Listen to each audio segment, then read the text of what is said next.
കഴിഞ്ഞ ക്ലാസ്സിൽ ബുറുദയുടെ ആദ്യ ഫസ്ലിലെ 6 വരികൾ നമ്മൾ പറയുകയുണ്ടായി.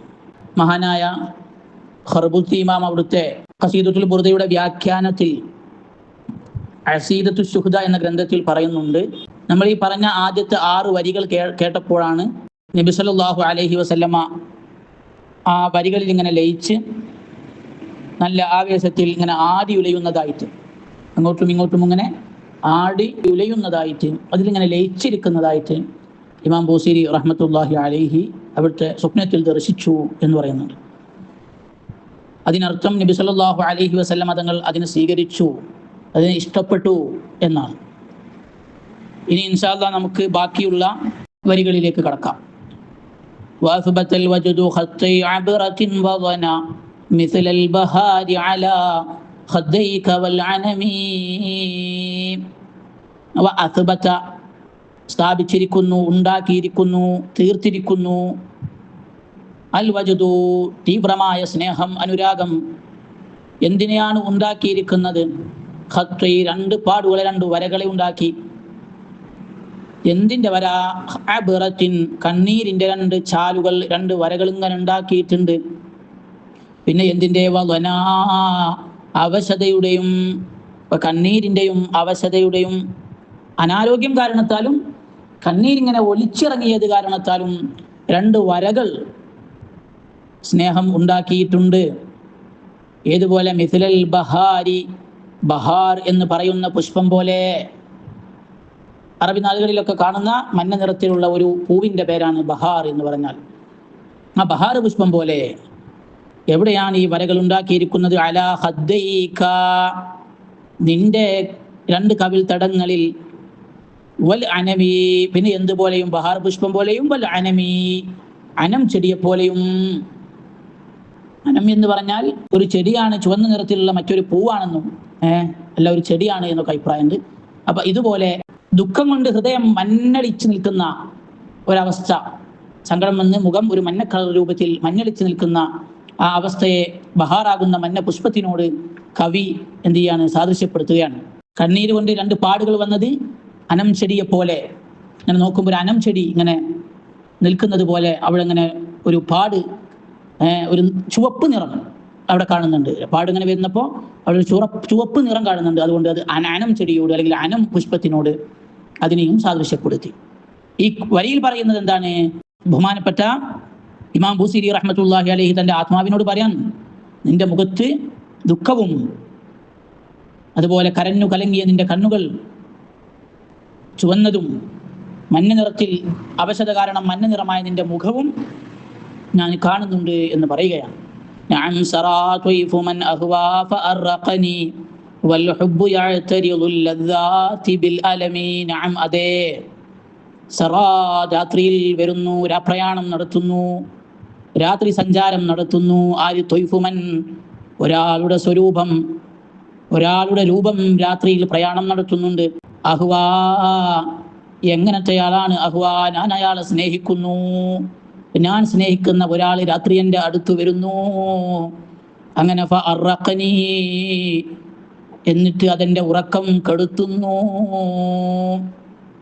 വൽ ഹുബ്ബു, സ്നേഹമാകുന്നത്, യഅ്തരിദു, അത് തടയുന്നതാണ്, അത് കുറവ് വരുത്തുന്നതാണ്. എന്തിന്? അല്ലദ്ദാതി, എല്ലാ സുഖങ്ങളെയും ആനന്ദങ്ങളെയും. എന്തുകൊണ്ടാണ് അത് കേടുവരുത്തുന്നത്, കുറവ് വരുത്തുന്നത്, തടയുന്നത്? ബിൽ അലമി, വേദന കൊണ്ട്.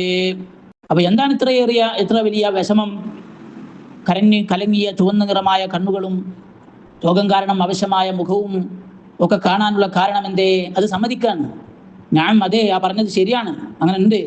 അതിന് കാരണം സറാ ത്വയ്ഫു മൻ അഹ്വാ ഫഅർഖനി, ഞാൻ സഹിക്കുന്ന ഒരാൾ എൻ്റെ അടുത്ത് വരികയാണ്, അങ്ങനെ അതെൻ്റെ ഉറക്കം കൊടുത്തുന്നു. സ്നേഹം എന്ന് പറയുന്നത് എല്ലാ സുഖങ്ങളെയും വേദന കാരണം കെടുത്തിക്കളയുന്നു എന്ന് പറയാം. രാത്രിയിൽ ഉറങ്ങാൻ കിടക്കുമ്പോൾ എൻ്റെ മുമ്പിൽ ഞാൻ സ്നേഹിക്കുന്ന ആളെ കാണുകയാണ്, അതുകൊണ്ട് എൻ്റെ ഉറക്കം നഷ്ടപ്പെട്ടു പോവുകയാണ്, ഞാൻ കൂടുതൽ അസ്വസ്ഥനാവുകയാണ്.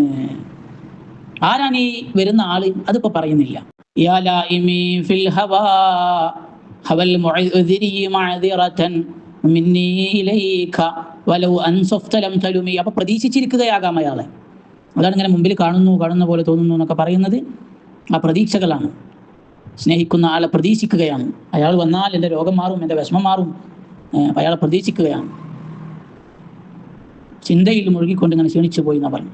യാ ലായിമീ, എന്നെ വിമർശിക്കുന്നവനെ എന്തിൻ്റെ വിഷയത്തിൽ, എന്നെ ആക്ഷേപിക്കുന്നവനെ എന്തിൻ്റെ വിഷയത്തിൽ, ഫിൽ ഹവൽ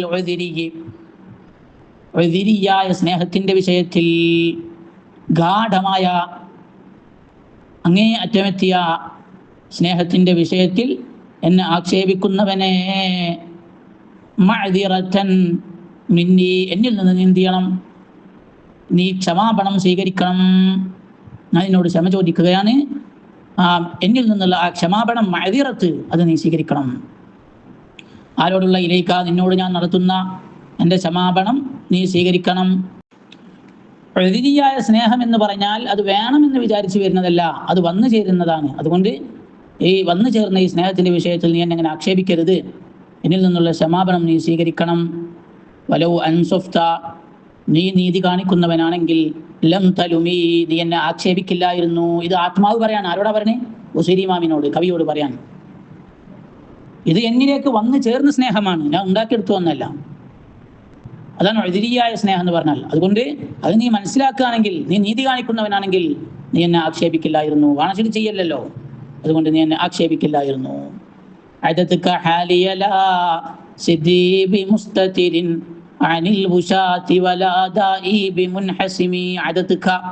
നിനക്ക് വന്നണഞ്ഞു ഹാലിയന്റെ അവസ്ഥ, നിനക്ക് എൻ്റെ ഈ അവസ്ഥ വന്നാൽ ലാ സിദ്ദി ബി മുസ്തതിരിൻ,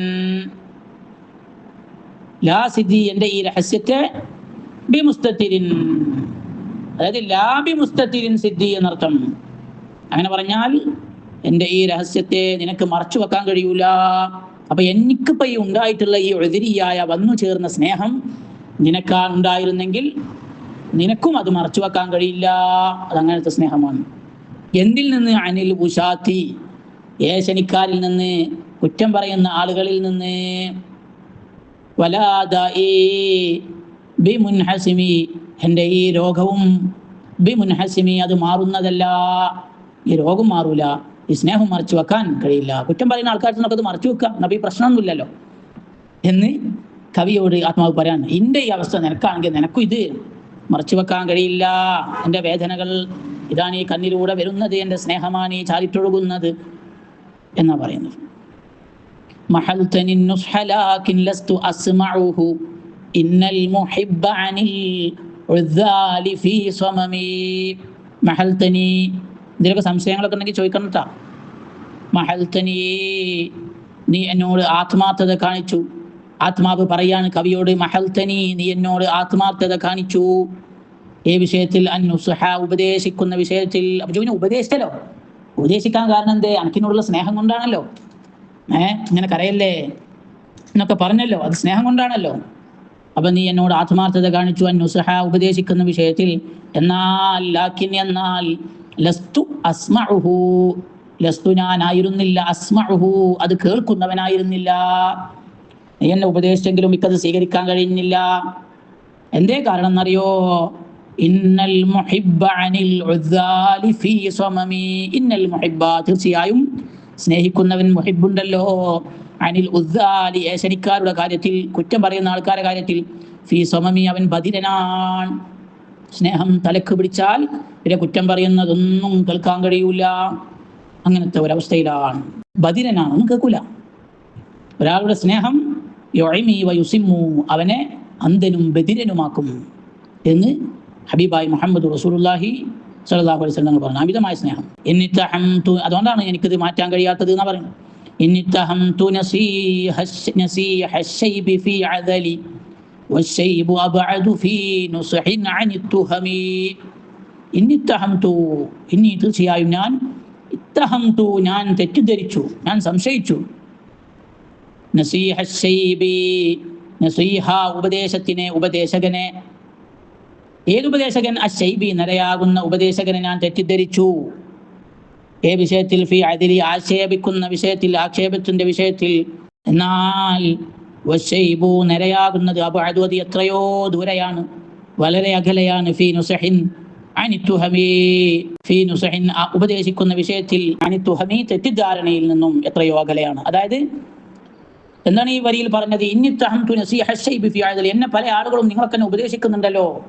കാമുകനാകുന്ന ആത്മാവ് കവിയോട് പറയാണ്, നിങ്ങൾ എന്നെ ഉപദേശിക്കുന്നുണ്ടല്ലോ, പക്ഷേ നിങ്ങളുടെ ഉപദേശങ്ങളൊന്നും ഞാൻ ചെവി കൊള്ളുന്നില്ല, എനിക്ക് ചെവി കൊള്ളാൻ കഴിഞ്ഞില്ല. കാരണം എൻ്റെ സ്നേഹം ഇങ്ങനെ തിളച്ചു നിൽക്കുകയാണ്. എത്രത്തോളം എന്നുള്ളതിന് അങ്ങേയറ്റാ പറഞ്ഞു. ഇന്നിത്തഹംതു നസീഹ ശൈബി ഫീ അദലി, ഇന്നിത്തഹംതു ഞാൻ വിചാരിച്ചു, ഞാൻ തെറ്റിദ്ധരിച്ചു, നസീഹ ശൈബി നരയാകുന്ന ഉപദേശകനെ ഫീ അദലി, എന്തിൽ? ഫീ അദലി, എന്നെ ആക്ഷേപിക്കുന്ന വിഷയത്തിൽ. അപ്പൊ എനിക്ക് നര വന്നു.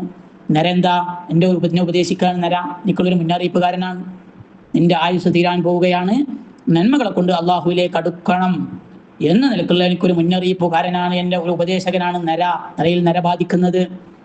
പക്ഷേ ആ നരയെപ്പോലും ഞാൻ എന്ത് ചെയ്തു? തെറ്റിദ്ധരിച്ചു, ഞാൻ സംശയിച്ചു, ഞാൻ മെയിൻ ചെയ്തില്ല, എൻ്റെ ജീവിതം കുറെ ഞാൻ നഷ്ടപ്പെടുത്തി എന്നാണ് പറയുന്നത്. വശൈബു അബ്അദു ഫീ, എന്നാലോ വശൈബു നര എന്ന് പറയുന്നത് അബ്അദു ഫീ നുസ്ഇൻ അൻ തുഹബി, ഉപദേശിക്കുന്ന വിഷയത്തിൽ നമ്മൾ തെറ്റിദ്ധരിക്കേണ്ട ഒരാവശ്യമില്ല നരയെ. കാരണം എന്തേ? വേറെ ലക്ഷ്യങ്ങളൊന്നും നരക്കില്ല. നര വരുന്നത് എന്തുകൊണ്ടാണ്? നമ്മുടെ ആയുസ് കൂടിക്കൊണ്ടിരിക്കുകയാണ് എന്ന് ഓർമ്മപ്പെടുത്താനാണ്. പക്ഷേ വേറെ ലക്ഷ്യമൊന്നുമില്ല. വേറെ ആരെങ്കിലുമൊക്കെ ഉപദേശിക്കുകയാണെങ്കിൽ ചിലപ്പോൾ നമ്മളെ ആൾക്കാരിൽ വഷളാക്കൽ ചിലപ്പോൾ ലക്ഷ്യം ഉണ്ടാവും, അല്ലേ? ചിലപ്പോൾ നല്ലതായിരിക്കും, ചിലപ്പോൾ മോശമായിരിക്കും, പലതിനും സാധ്യതയുണ്ട്. പക്ഷേ നര എന്ന് പറയുന്ന ഉപദേശകന് അവനെ തെറ്റിദ്ധരിക്കാൻ ഒരു വകുപ്പില്ല. എന്നിട്ട് അവനെ പോലും എന്ത് ചെയ്തു? ഞാൻ തെറ്റിദ്ധരിച്ചു പോയി എന്ന് പറഞ്ഞുകൊണ്ടാണ് മഹാനായ ഇമാം ബുസീരി റഹ്മത്തുള്ളാഹി അലൈഹി ഒന്നാം ഫസ്ൽ കാവ്യത്തിന്റെ ആദ്യ ഭാഗം അവസാനിപ്പിക്കുന്നത്. അപ്പോൾ ഈ 12 വരികളിലൂടെ മഹാനായ ഇമാം ബുസീരി റഹ്മത്തുള്ളാഹി അലൈഹി തൻ്റെ സ്നേഹത്തിൻ്റെ അമിതമായ അനുരാഗത്തിൻ്റെ വേദന പങ്കുവെക്കുകയാണ്.